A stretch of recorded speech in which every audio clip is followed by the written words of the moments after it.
Hello, everyone. Welcome back with another episode of Small Girls, Big God. It's been about 3 weeks since we recorded. Yeah. But don't worry, because sometimes those breaks are good to get a new revelation of the Word of God. And here we are, ready to present First Kings 14. And yeah, are you excited to share with the people what I'm we've learned? super excited. I'm also very glad that we took a little break. It was good. It was perfect. Yeah. And get ready because it's going to get interesting. Yeah, it's gonna get 2.0 Kings. Exactly. Yeah, and also like taking a break allows us to understand the content to a more profound way too. Yeah, for Not sure. just like to read to read.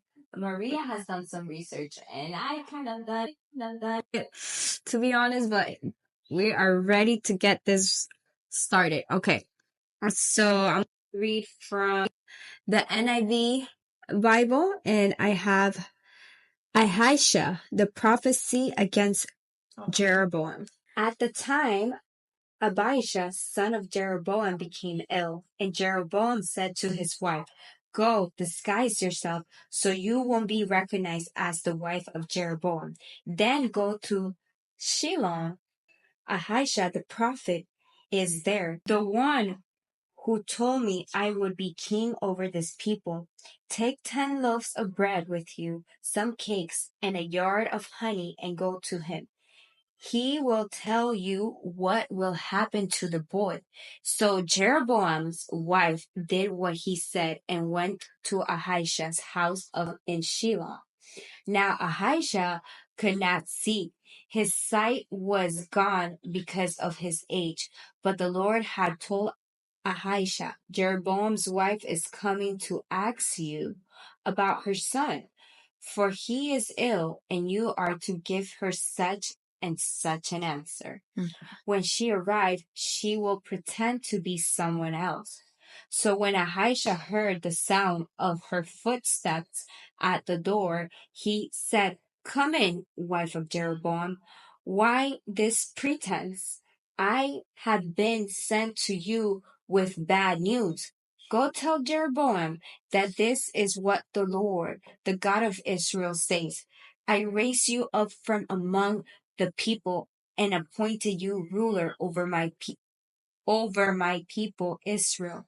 I tore the kingdom away from the house of David and gave it to you, but you have not been like my servant David, who kept my commands and followed me with all his heart, doing only what was right in my eyes.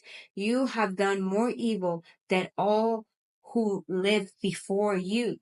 You have made yourself other gods, idols made of metals, and you have aroused my anger and turned your back on me. Because of this, I am going to bring disaster to the house of Jeroboam. I will cut off from Jeroboam every last male in Israel, slave or free. I will burn up the house of Jeroboam as one burns a donge until it's all gone. Dogs will eat those belonging to Jeroboam who die in the city, and the birds will feed on those who die in the country. The Lord has spoken.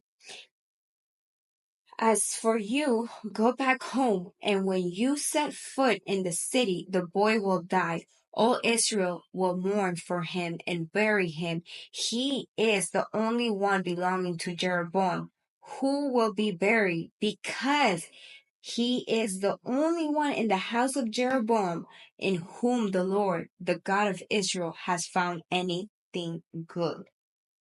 So I'm going to stop there. Okay. Yeah, sure. Because I do want to touch a point here. Why do you think Jeroboam's wife goes incognito and tries to pretend to be somebody else? Version, right? It uses the word disguise. So when you disguise yourself, you're trying to hide, right? Jeroboam's wife is going to the prophet because Jeroboam knows that that's where he's going to be able to receive a true answer of what is to come. Yeah. Right? Yes. But she's disguising herself. I feel like Jeroboam doesn't want the prophet to know that it has to do with him. Yeah. But at the same time, do you see how the God presented himself to the prophet Ahijah and was like, hey, this is about to happen. Exactly. And he was blind. Yeah. So even though Ahijah lacked the ability to see, he has lost that sense. God prepared him for such a meeting. Exactly. That's why it's funny, the fact of the disguise, because it's like you can't disguise from the Lord. He knows your every move. He knows what you're doing. And this is a prophet. This is a man of God. You know, God works through this man Abijah. Yes, yes. Basically, that's a very specific role happening here. But then also, Ahijah tells the Jeroboam's wife what will happen to their son that's ill. Yeah, exactly. And they were very specific here that he's the only one that will get appropriate burial because that's the Lord has found something good within him. Compared to all Jeroboam's lineage, he's the only one that's deserving a burial because the other ones will be eaten by birds if you live in the country or by dogs if you live in the city. And that's the worst type of way of going because your body is not going to rest in peace. Basically, they're coming like animals are going to come and eat your flesh. Right. That's a really good point that you're touching, Melly. And the 3 points that I want to touch on, right? The first one is like we're talking about with Jeroboam, right? And I had in my notes that find it so ironic that Jeroboam, right, knows that he needs to send his wife to this man of God because he knows who the true God is. Like he knows where to seek answers, right? And I feel that he is someone that at this moment, even though he's able to see that, he doesn't want to recognize that because he's so full of pride and so full of the power that's getting to his head, right? Forgetting who gave him that power to begin with. Right? Yes. So that's one thing. The second thing is we now know, right, that here we have a situation with his son. Something's going on. We find out he's sick and he's going to die, right? And what are we seeing? We're seeing the patterns of the iniquity of the actions and choices that Jeroboam has been making up until this point, right? And we're also seeing the Lord that is saying, hey, I put you there and now I'm going to make sure that I erase all of your dynasty. So, the same way the Lord put him in that position, now he's having to take him out. Yes. That's exactly what's going on. I think that's very well explained. So I'm going to pick up from 14. The Lord will raise up for himself a king over Israel who will cut off the family of Jeroboam. Even now, this is beginning to happen, and the Lord will strike Israel so that it will be like the reed swaying in the water. He will uproot Israel from this good land that he gave to their ancestors and scatter them beyond the Euphrates River because they aroused the Lord's anger by making Asher poles. And he will give Israel up because of the sins of Jeroboam has committed and has caused Israel to commit. Then Jeroboam's wife got up and left and went to Tarsha. As soon as she stepped over the threshold of the house, the boy died. They buried him, and all Israel mourned for him, as the Lord said through his servant the prophet Ahijah. The other events of Jeroboam's reign, his wars, and how he ruled are written in the books of the annals of the kings of Israel. He reigned for 22 years and then rested with the ancestors. And Naboth, his son, succeeded him as king. Yes. So we see, so we see that as the prophecy coming to be fulfilled, as soon as the wife of Jeroboam stepped into the city, the son passed away and he had his proper burial. Exactly. Yes.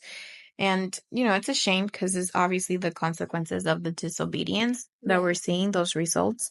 But I do want to speak about these two things, right? Okay. The first one is, this is on verse 15, right? And I'm going to reread it just to refresh. In my version, NLT. Then the Lord will shake Israel like a reed whipped about in a stream. He will uproot the people of Israel from this good land that he gave their ancestors and will scatter them beyond the Euphrates River.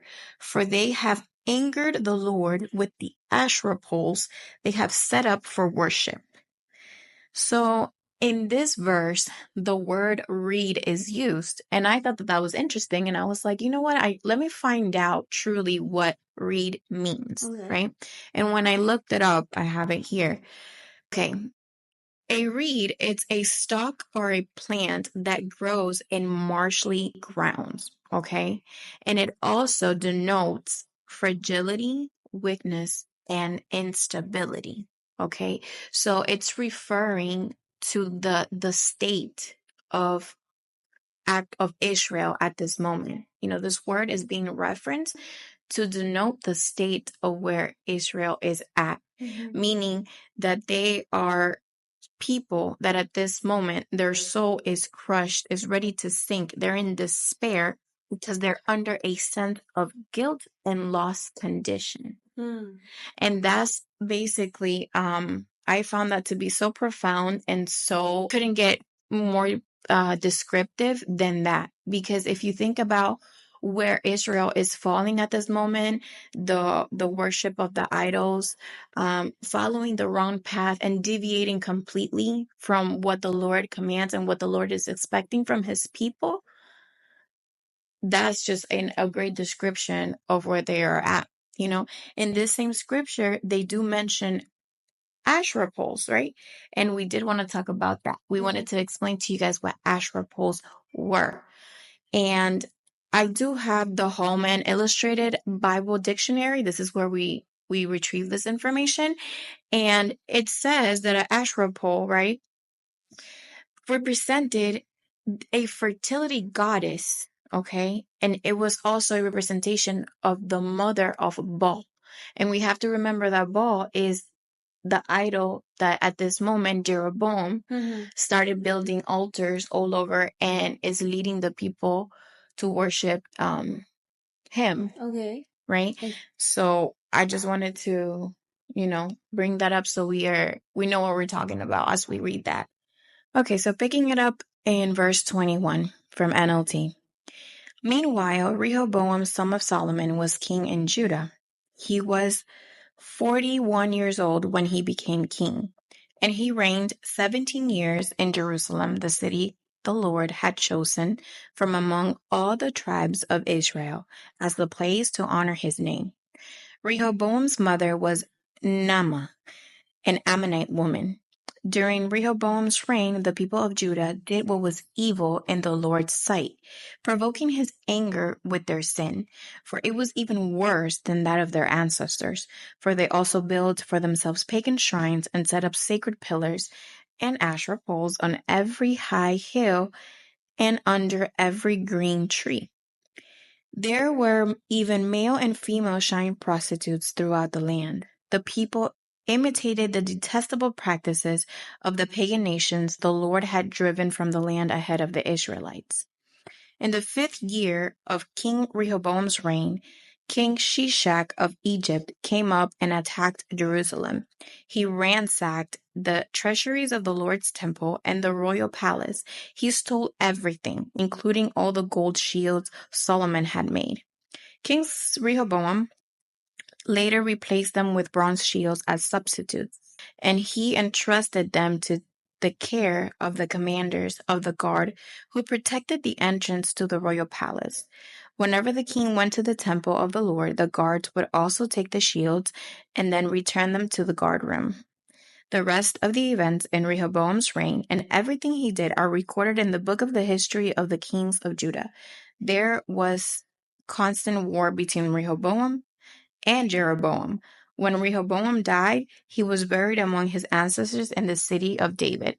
His mother was Naamah, an Ammonite woman. Then his son Abijam became the next king. That concludes chapter 14. Wow, that was short. Yes. So, in this section, I want to compare Rehoboam with the wife of Jeroboam.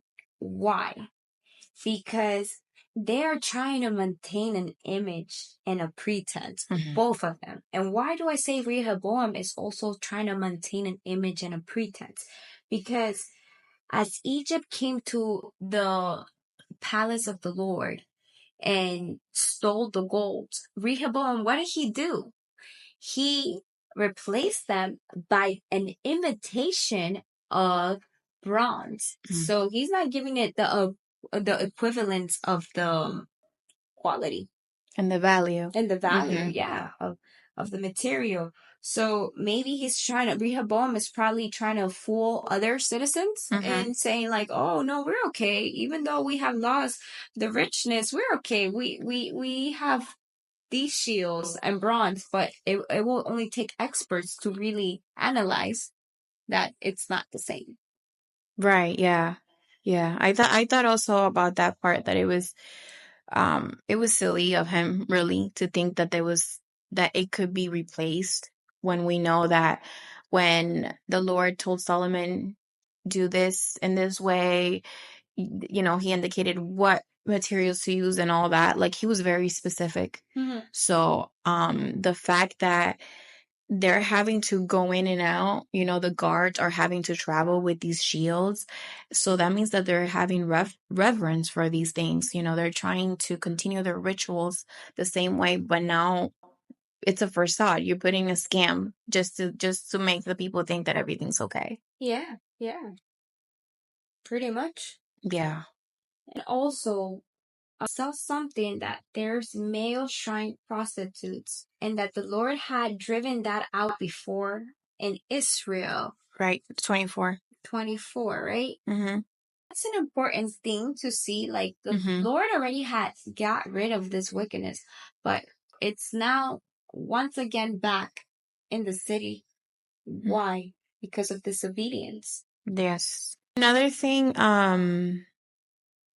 we mentioned, right? Like, who are we to tell God what to do and when to do it, right? And, the Lord, he's very specific when he tells these people, done was detestable in my eyes. You have, you're using the wicked path, right? And he always references back to David.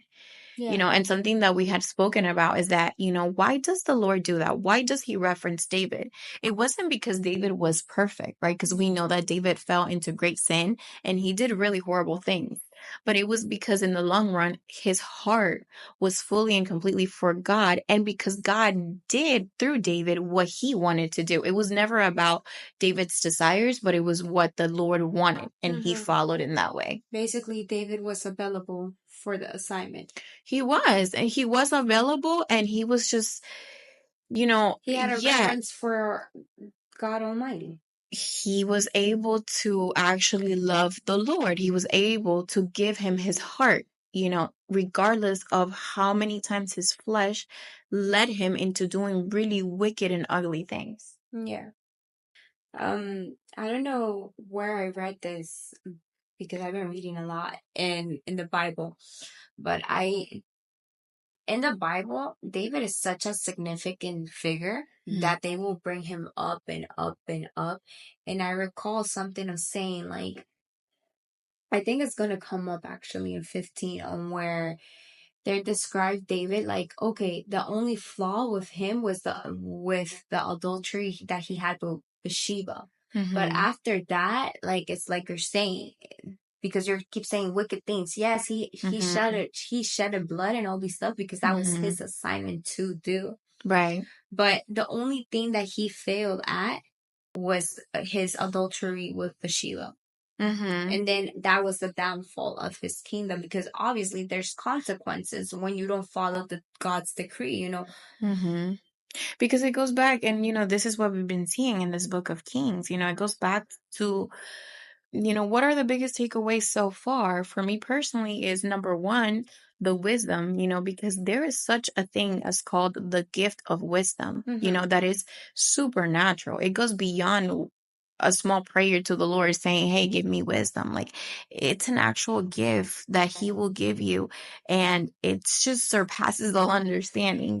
It's bigger than what we think. Yes. And so that's one thing. And the second thing so far is the commandments. Like, when God commands you to do something, you need to make sure that you are being obedient and that you're really following it, because if not, you will reap the consequences. Yeah. It's like commandments, commitment. Like, you just gotta commit to it and do it. That's right. That's right. So I think we can wrap it up. Yep. Yeah. All right. So that concludes chapter 14. So stay tuned for the next reading, small girls. Big God. Have a great night, guys.